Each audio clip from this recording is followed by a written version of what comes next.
exactement ñu daal di ñëw si ki nga xam ne que moo di Guy Marius Sagna moom nag réagir na digganteeg Emmanuel Macron ak ki nga xam ne que moo di justement le président Bassirou Diomaye Diakhar Faye donc nag Guy nag.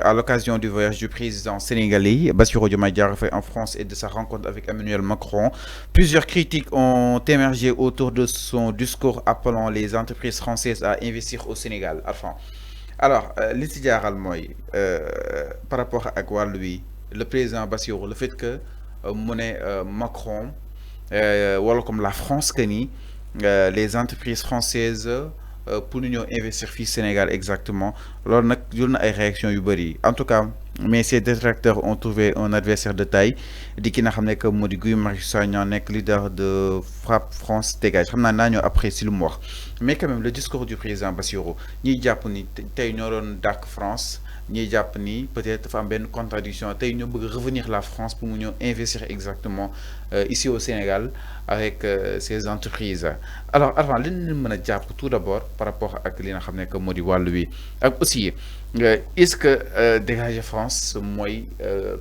dagg exactement le cordon. ama li ma doon wax fii démb mu ngi nii. il faut les gens n'écoutent pas c'est de la manipulation. Ils ont jamais dégagé France. Non si Sonko ak Diomaye musuñu dàkk France. xam nga lan la ñuy réclamer France la souveraineté du Sénégal suñu souveraineté suñu indépendance kenn dàkkul France de Sonko ak Diomaye musuñu dàkk France le PASTEF musul dàkk France xam nga lan la ñuy réclamer France il faut que l'impérialisme français que ça cesse il faut que ça cesse le Sénégal réclame sa souveraineté économique monétaire sécuritaire c'est ce qu'on réclame à la France. Mais on n'a jamais dit que la France doit quitter le Sénégal. Parce que l'Union bolé avec France, ça ne date pas d'aujourd'hui. Le Sénégal et la France, voilà, heureusement, Fallou, je l'ai dit ici, citer ay entreprises françaises qui sont implantées au Sénégal. En réalité, ce qu'on demandait à la France, moi, les entreprises françaises yi basées au Sénégal di def ay chiffres d'affaires qu'ils payent les impôts au Sénégal et non en France. C'est ça la souveraineté monétaire économique. Mais on n'a pas dit à la France de prendre ces entreprises et de dégager. On l'a jamais dit. Moi c'est de la manipulation qui sévit actuellement. On a réclamé la France la souveraineté du Sénégal. D'ailleurs, comme d'autres pays en Afrique, comme le cas du Mali, comme le cas du Burkina, comme le cas du Niger, ils réclament la souveraineté à la France.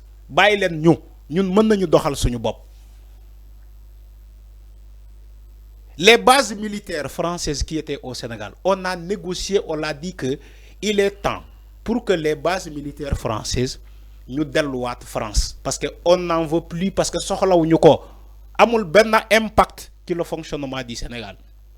J'ai écouté Madiambal Diagne qui Faran Faché. J'ai été tellement choqué. Alors, j'étais tellement choqué. Alors, bala ñëw ci Madiambal Diagne, ñu ñëw ci Guy Marius Sagna, leader de Frapp Guy Marius Sagna sur sa page Facebook, allez-y. Guy Marius Sagna. Wow. C'est un élément de Frapp France Dégage. Wow. Frapp France Dégage, c'est pas PASTEF. Ils sont pas accédés au pouvoir. Mais vas-y. Vas-y. Peut-être. Alors donc Guy mi brandir exactement par rapport à quoi lui que nous n'avons jamais prêché l'autarcie ni la rupture des relations avec un autre pays, sauf aujourd'hui avec le sionisme, fascisme, génocide israélien.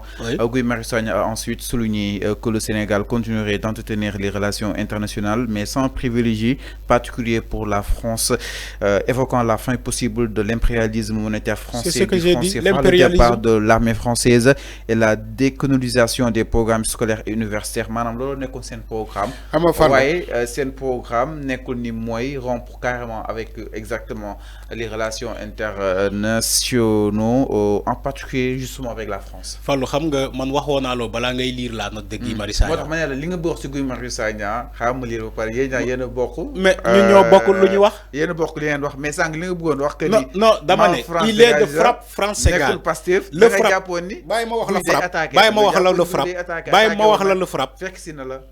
bàyyi ma wax la frappe. ok le frappe c'est des activistes ñoo ko composé. comme comment dire les activistes africains. Moi, par exemple Kémi Seba, Nathaniel Yamb ñeneen ak ñeneen c'est des activistes panafricains. Maintenant les activistes panafricanistes li ñu doon réclamer à la France c'est pas que la France dégage totalement en Afrique déedéet. Ils ont dit à la France durant de nombreuses années tu continues l'esclavage autrement, tu continues l'impérialisme autrement. C'est comme si tu continues la colonisation en Afrique. Donc les activistes africains, l'on les donne réclamer à la France. Basta, il faut que ça cesse. Il faut que la France lève son pied qui l'économie de l'Afrique. Il faut que la France lève son pied qui le système de fonctionnement des États africains de nous coloniser. Si nous avons une élection, nous organisons nos élections selon nous, mais pas la main de la France. Si nous avons une économie, une souveraineté économique, nous avons une économie comme il se doit. Et pas l'aide de la France, ou la France dicte nous, ni nous devons faire une économie. C'est ça l'impérialisme. En réalité, on réclamait ça en France, la France. Mais on n'a pas dit à la France, désormais, les relations qui nous lient, ça doit cesser. On ne l'a jamais dit. Fallo, je suis en train de t'expliquer. En te disant que France lu ko bolé ak Afrique dafa yag, France lu ko bolé ak Sénégal dafa yag. Presque quasiment on a la même histoire avec la France. On te parle aujourd'hui de tirailleurs sénégalais, les tirailleurs. En réalité les tirailleurs sénégalais ils défendaient quoi? Je pose la question, ils défendaient quoi? Ils défendaient la France. Ils se sont allés à la guerre pour la libération de la France. Si les emprises donc de l'Allemagne. C'était ça. Ils ont une histoire. On a une histoire commune. On ne peut pas dire à la France, maintenant, aujourd'hui, 10 jours au lendemain, les Djogelen Afrique. C'est pas comme ça. On dit à la France, on réclame son souveraineté. Il est temps que la France recule un peu et laisse l'Afrique modohal. Et laisse le Sénégal modohal. Mais si on a une coopération liée avec la France, on renforce ces coopérations-là. Si on a des conventions qui nous lient avec la France, on renforce ces conventions-là sur des relations gagnant-gagnant. Mu bañ a nekk ci ay relations mooy comme Olof Ndiaye lu mu koy waxee golo di bay babundu dundee. On ne peut pas continuer ça. La France ne peut pas continuer de venir piller nos ressources et les amener en France. Ça ne peut pas continuer. Que ça soit le Sénégal, que ça soit le Congo, que ça soit le Mali, que ça soit la Guinée-Conakry, que ça soit le Niger. La France ne peut pas venir continuer de piller les ressources de ces pays-là et les amener en France. Ça ne peut pas continuer. C'est ce qu'on réclamait en réalité à la France. Même le mouvement Frappe France Dégage, Guy Marius Sagna a expliqué. En réalité, ce n'est pas parce que la France doit dégager en Afrique. Non, non, non. La France doit lever son pied sur le coude de l'Afrique. C'était ça la réalité. Alors, maintenant, ceux qui veulent scandaliser la visite du président Diomaye en France, ils veulent scandaliser la visite. Alors, avant. Non, tu m'as posé une question sur la visite du président. La visite, je suis en train de faire l'histoire. Non, non, Fallou. Non, Tambi, dinañu may quelque chose. 30 secondes.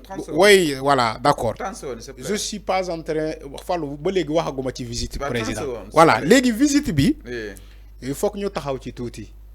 Parce que gis naa ay nit ñi scandalisé visite oui le président a déclaré sa flamme à la France. Oui, pourquoi Diomaye a dit aux investisseurs français que le Sénégal est là, vous avez votre place, mën ngeen ñëw investir au Sénégal. Mais yan ñi nak di ngagne ce que le président a dit. Un président qui est le premier diplomate d'un pays, il assure la diplomatie du pays. Mais la France, c'est pas un ennemi du Sénégal.